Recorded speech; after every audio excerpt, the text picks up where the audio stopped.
to order. All right. Welcome back, everyone. This is the Citizen Police Review Commission meeting Wednesday night, February 2nd, 2022. Welcome back, everyone. If we can call the meeting to order and call a quorum. Will you take roll calls, Dave? Yeah, I'll do that. Commissioner Shamby, Here. Commissioner Marsh, Here. Commissioner Richmond, Here. Commissioner Ross, Here. Commissioner Strickland, Here. Commissioner Lowell, Commissioner Whitmore, I'm sorry. You're muted. Here. Okay, so we have a quorum. Thank you for that. So welcome back, everyone. It's good to see everyone. Looks like everyone's in good health, so that's great. We have our meeting today. We have our next item on the agenda is the approval of the minutes.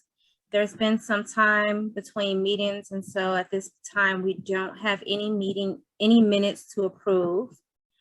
So we'll just continue to move this along to the public comment section. It seems as though we have a few guests here. So if you all have anything that you want to say or any comments you want to make, this is your opportunity to do so. We have Dan and we have, thought I saw someone else, but if you want to say anything, that's fine. If not, we'll continue to move forward. All right, we're gonna thumbs up from Dan. So I'm assuming that means that he has nothing to say today. He's just kind of like viewing, so that's great. That's right. I just wanted to learn from you guys. Sorry about that. Oh, you're fine. Thank you for being here. So having having no public comment, we can continue to move forward to the next item on the agenda, which will be the review of the Departmental Inquiry 2101. If we can have a roll call in order to move Departmental Inquiry 2101 into for discussion. Is somebody making the motion to do that and then seconding it? I believe would be the proper order, and then we'll take it. I move to begin discussion on Departmental Inquiry 2101. Second. A second. Okay, and then it is the roll call. Commissioner Shamby, Aye. Commissioner Marsh,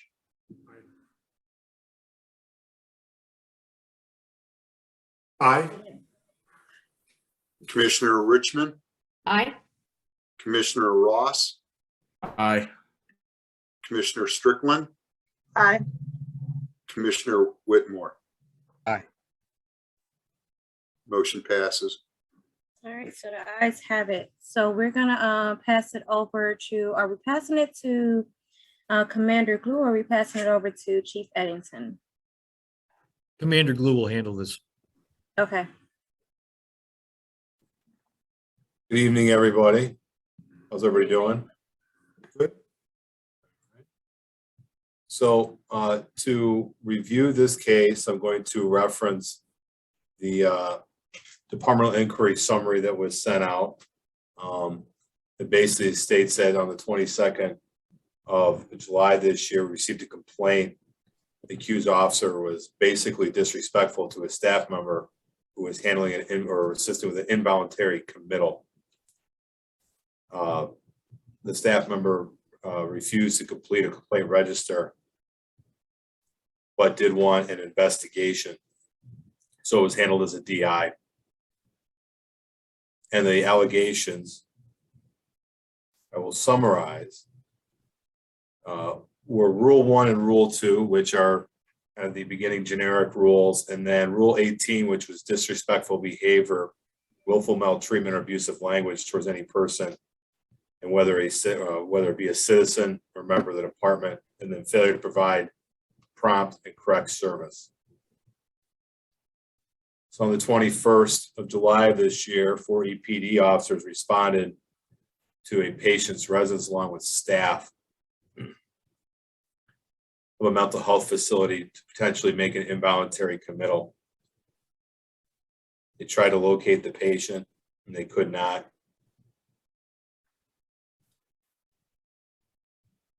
The mental health staffer was able to reach the patient by telephone. The patient was uncooperative with the investigation and potential committal. After the phone call, the accused officer called the mental health staffer by the wrong name and advised him of better ways of carrying out the situation in the future, including sending all pertinent information ahead before using email versus having to write it on a, quote, little piece of paper. Accused officer recommended facility forward written documentation with doctor's recommendation attached to alert the urgency of the situation to the Evanston Police Department.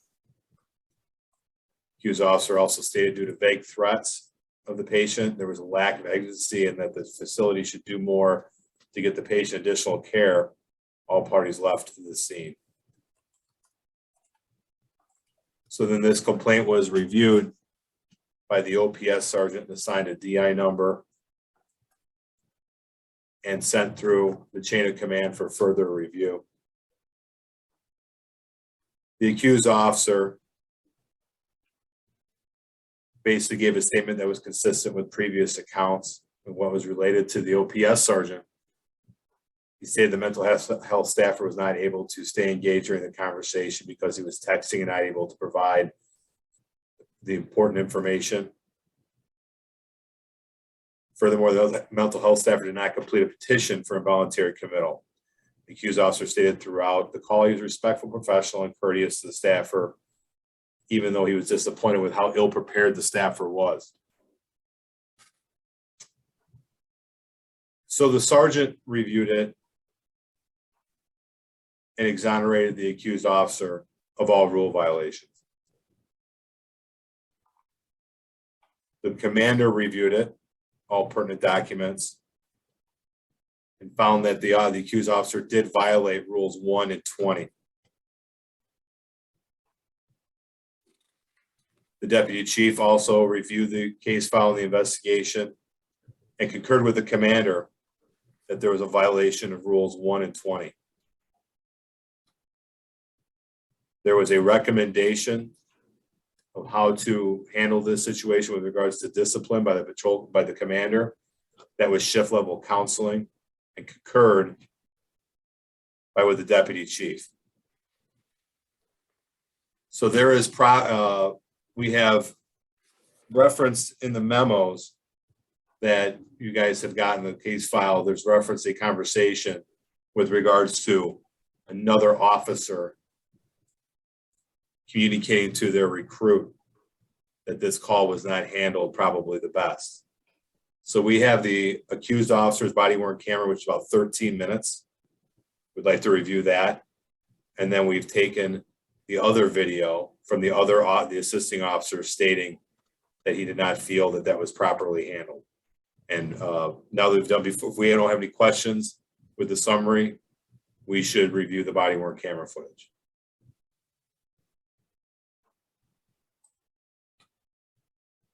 Thank you, Commander Glow. Do we have discussion on DI 2101 before going into an exec session?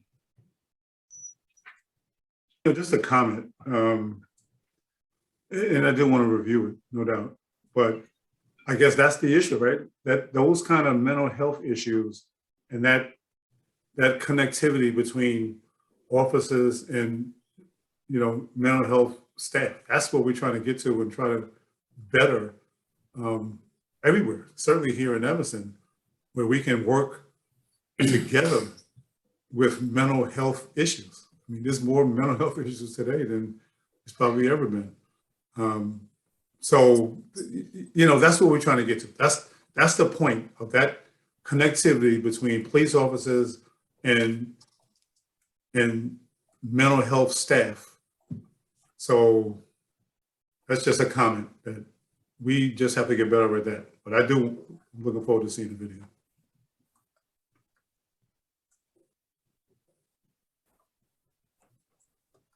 All right, if we want to hold off on discussion, we can, if we can have a motion to go into executive session in order to view the video in a second for that motion. A motion that we move to executive committee to view the video, the body worn video. A second.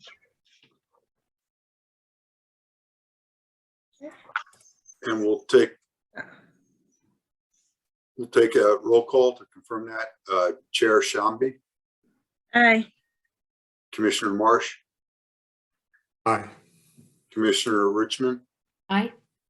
Commissioner Ross, Aye. Commissioner Strickland, Aye.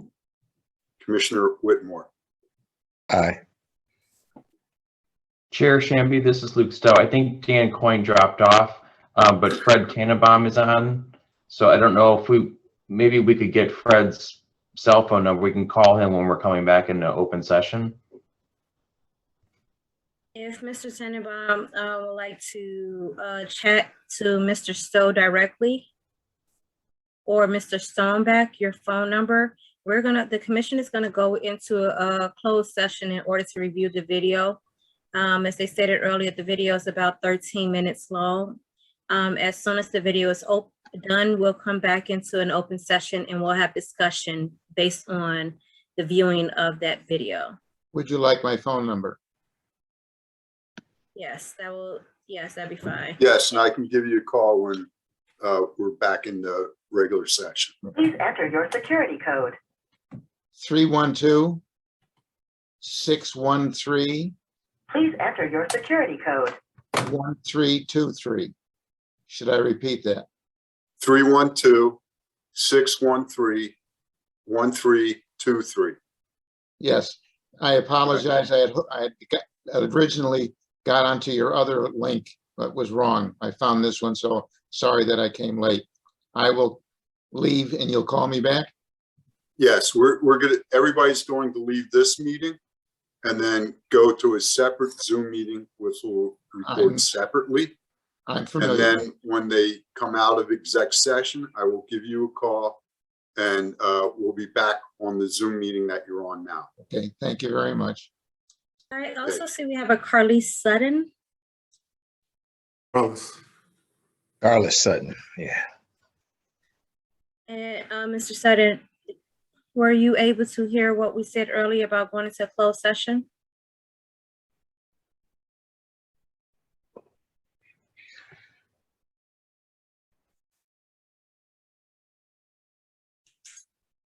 Okay, I'm not Mr. getting Sutton, any. you're muted if you're trying to talk. I believe I do have his cell phone number as well. Okay. All right. So at this time, then the committee will move into closed session in order to review the video for DI 2101. And every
I am back, and Carla Sutton has been notified.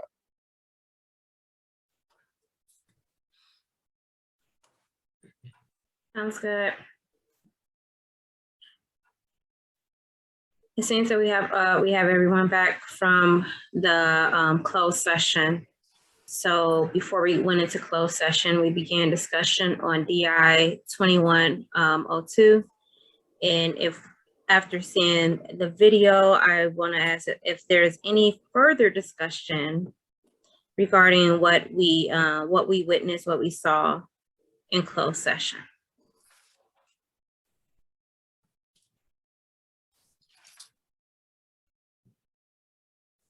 I mean, personally, what I just said earlier, is that connection between, our police force and, social service providers, and developing that relationship so that we can be on the same page. There seemed to be a disconnect, seemed to be an insensitivity, and I'm hoping and I believe that there is training. I mean, this is all we hear now, throughout the country in terms of how do we best work together from a mental health standpoint. So from that standpoint, it was insensitivity and it was out of line, and hopefully this is a learning. So, I'm pretty much good with the, with the plan, that the police department, he's been reprimanded, but we just have to get better. So I don't have a recommendation, but that's the disconnect that I see. So if I could jump in here real quick, did anybody see any omissions or anything involving the investigation that they felt was overlooked, or like you said, wasn't addressed that would have led to some additional information for your review? Because I want to make sure that that's covered before we go too much further. So that's going to be something I kind of discussed. We did see the video. I know that there were certain things that were said, which is what led to the recommendation by the police department for the accused officer. I personally would have liked to have heard in what was said, how it was said, in what demeanor it was said. And unfortunately, we didn't get that from the video that we watched. But I other than that, I can't say too much on that end, just because there was a lot of silence there. I saw that there was some conversation going on, but I just didn't know what was said, what was being said. So I have to kind of trust and rely on what is given in the written reports, as opposed to having any sort of firsthand knowledge or observation of the situation. So I would just hope that, maybe that could be taken into consideration when we go into review. I understand that there was some sensitive information. That was a conversation between the staffer as well as the adult that was being involuntarily committed. But I just think I didn't get the full story from the video is basically what I'm saying. And I would have liked to have gotten the full story, to that way I could have made a more thorough assessment of the situation. So the part of the video that covers the source of the complaint was towards the end when the accused officer was speaking to the staffer. He had the piece of paper in his hand and they were conversing. The accused officer was giving some instruction. I think the complaint or the criticism when he was giving that instruction, his tone probably did not rise to the level of being effective communicator. The information he was giving was probably, I would say, useful with regards to if we want to make committals and so on and so forth. More information in this fashion would be helpful, would facilitate the process. I think the source of the complaint about whether it be insensitivity or failure of customer service or rudeness, centered around that one exchange towards the end where that conversation took place. And that's what the source of the complaint. Everything else, I believe, there was no source of complaint. And that's when the FTO pulled his trainee aside and pointed out this is not how basically I want you to handle this, something like this in the future. Yeah, and I can appreciate that. Right, Yeah, I understand why the conversation between the mental health officer and the patient was redacted, but the conversation between the police officer when he was, speaking in a not the best tone, is there a reason why that portion was, the sound of that portion was redacted? Because we couldn't hear that part either. We heard nothing towards the end of the video, and I just don't understand why we couldn't hear that. I'll be honest, if there was a glitch or something of that nature, you guys didn't hear that, it was playing on my end. So if there was, and I think the chief may have said something too, that he lost some audio. I don't know. I mean, if that, there may be part of this whole conversation that did not come through on your end that was coming through when I was sharing it. Yeah, so we pretty much missed the crux of the complaint. Okay. Yeah. If we need to, and I don't want to belabor, but we can go back in there and I can go right to where we watched the video, but I can go to right where we need to go to and review that. Because that would make, your point makes sense if you're telling me that you guys lost audio, because what I hear is kind of like the full conversation. If you guys aren't hearing that.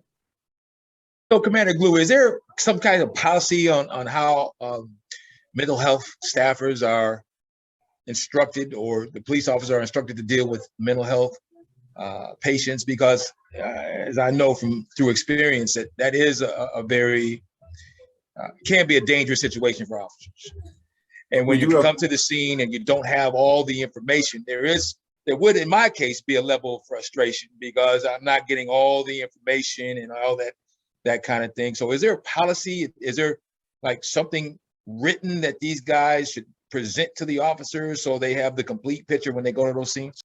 So on our end, we do have policies of how we're going to engage mental health calls and staffers and so on and so forth, customer service. It applies to everybody. I think that as we have had more people in mental health crisis come into town and more health workers, staffers being liaison with the police department, what we try to instruct and educate when possible, like this is what's going to facilitate the process. So if we go to a mental health care facility in the town and in the city, whether it be 901 Maple or Greenwood Care or so on and so forth, they're very well trained. They know if they need an involuntary committal, they need this piece of paper, they need this sign, and this is what's expected of them. I think in this situation, at least from my watching the video, this is we have a staffer that may not have that level of training, and then when the officer may try to give some insight, their tone falls short. So we do have policy and we do have training to deal with these situations. Maybe when we encounter somebody who's new to this or in a dynamic situation, we can take that opportunity to be a resource and communicate more effectively.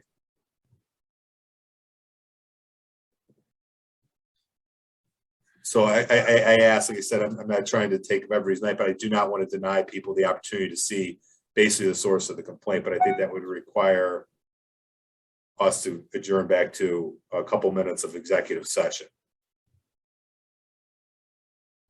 All right, Commander, once we walked into the building, we had no audio. Okay. I think we all assumed that was redacted. Yeah, and clearly that was not intentionally redacted, but we had zero audio from the time we walked in the building until the video ended. No audio. Yeah.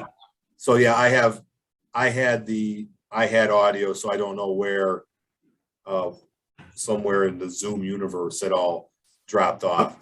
I thought it was just me. No. Well, the chief had said something about that as well, and I was. Yeah, I thought it was redacted, so I was like, oh, I guess we're just gonna have to look at the facial expressions. No, well, so which we couldn't see either. Right. Yeah, to be honest, the first part of the video was not that clear anyway. As far as audio, I don't know if any of you guys had trouble really understanding what was being said, but the pieces that I heard were tough to hear, to make out. So it doesn't sound like it's good quality. I agree. So I mean, my thing is like, do I want to see the video? Yeah, I would like to hear the tone. Do I think that we're going to get it tonight? If we tried that tonight and then it didn't happen, I don't know. We can go back into a closed session to try again. But if we're having the same problem and we were all just kind of, I think I assumed I was the only one or that, and then Mr. Ross said he had trouble viewing the video. So yeah, that was a nice situation. So Just a quick point of interest. The fact that a more senior officer pulled that officer to the side and felt that correction was needed, that's almost enough for me to understand that maybe something that was said that was there was something said that might have been a little bit out of line or inappropriate. So technically based on that, yeah, I don't really need to see the video again if another officer stood in and made the correction. I would agree with that. And I want to be clear, the accused officer wasn't directly corrected. The assist officer who was operating as a field training officer took the opportunity to make a comment to his trainee that pointing out that conversation the accused officer was having was not the way to handle that. So I understood that, but I can appreciate that someone higher up while reviewing this video brought that out as well. So you have not just one, but you have a couple of officers stating that, you know, that may not have been the proper way in order to have customer service, especially when there's a mental health issue happening. So I would agree that the fact that was caught by several officers and then that he was reprimanded for that. Would I think it anything different after I see the video? I'm not 100% sure I would come to any different conclusion than what happened. But the rest of the commission can speak for themselves. If you all want to go back into closed session in order to view the video for yourselves, you know, that's definitely something that we can consider and do, or if, you know, what have you. I don't think it's necessary. I think this is a learning. And we got to determine how best, again, as I've said all through you know, how do we best interact in mental health, you know, situations? And how do we talk to each other as police officers and mental health experts? I agree. Yeah. Do we have any further discussion on DI 2101?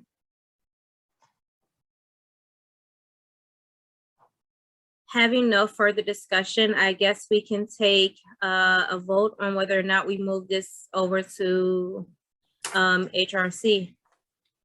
If I can have a motion for such. I'll make the motion that we move this over to HRC. Second.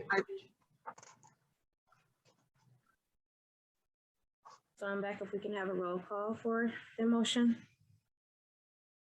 You're muted. Ooh, I'm coming. I'm sorry, this is hard for me to. So I apologize. Commissioner Shambi, Aye. Commissioner Marsh, Aye. Commissioner Richmond, Aye. Commissioner Ross, Aye. Commissioner Strickland, Aye.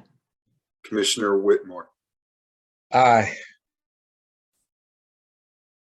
The ayes have it. DI 2101 will move forward to HRC. A quick question, just when I paused it to give a little bit of narration of what was going on, is that when the sound did not come back? We thought you were just telling us the narration and Okay. so we just assumed like, okay, well, I guess this is all redacted. We didn't have any sound once they entered the building, the sound stopped. Okay. So, yeah, we thought that portion was redacted for some reason. But yeah, so from the building forward, there was no sound. No, my narration was just because they redacted the whole screen and just kind of given the update. So like I said, I'm at a loss what the technical issue was where the sound dropped off, but I apologize. It was, I could hear it here, so I did not detect any issue. Yeah. We still, that's Zoom for you. In the future, we'll have to speak up, I guess. Yeah. Yeah. Most definitely. If the sound redaction should be pretty short. So if we're going on 10, 20 seconds of no sound, it's probably a technical glitch.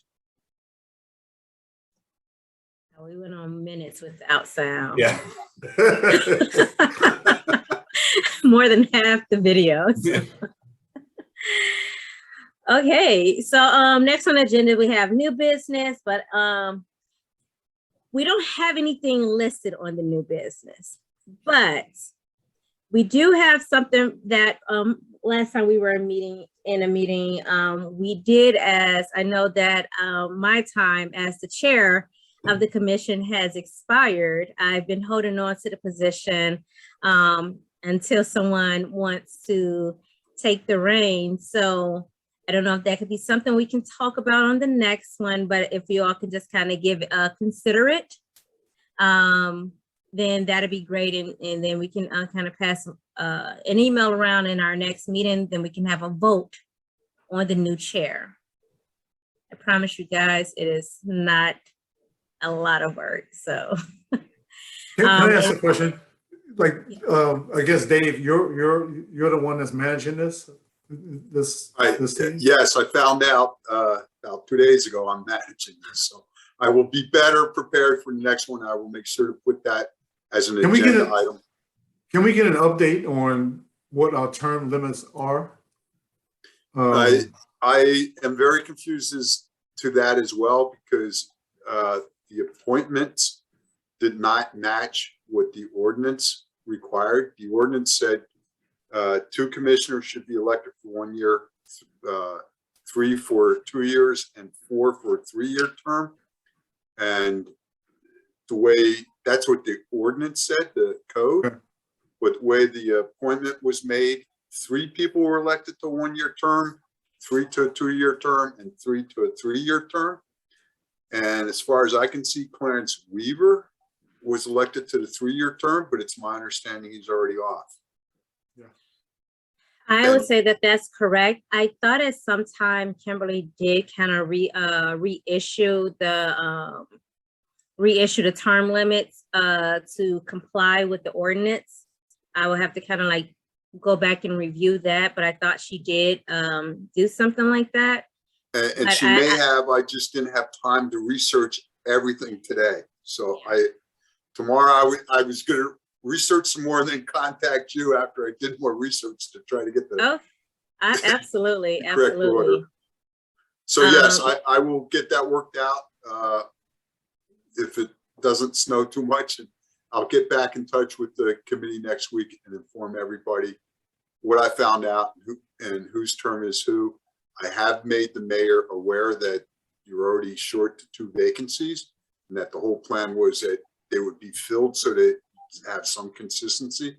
So I know the mayor is aware of that, and hopefully planning to reappoint somebody in the near future, so that in June, when either 2 or 3 more people rotate off, that we'll get some more people back on.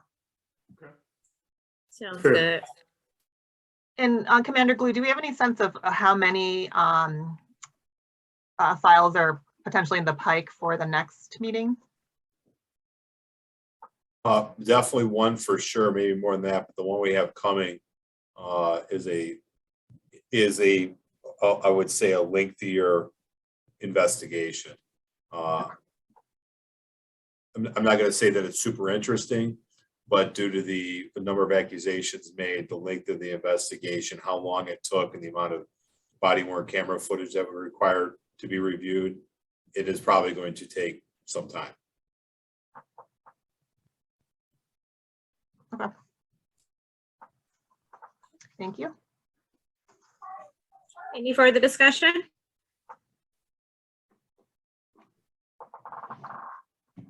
Okay. Well, having no further discussion, if I can have someone move for adjournment and someone to second it. I move to adjourn the meeting. I second. Commissioner Shambi, Aye. Commissioner Marsh, Aye. Commissioner Richmond, Aye. Commissioner Ross, Aye. Commissioner Strickland, Aye.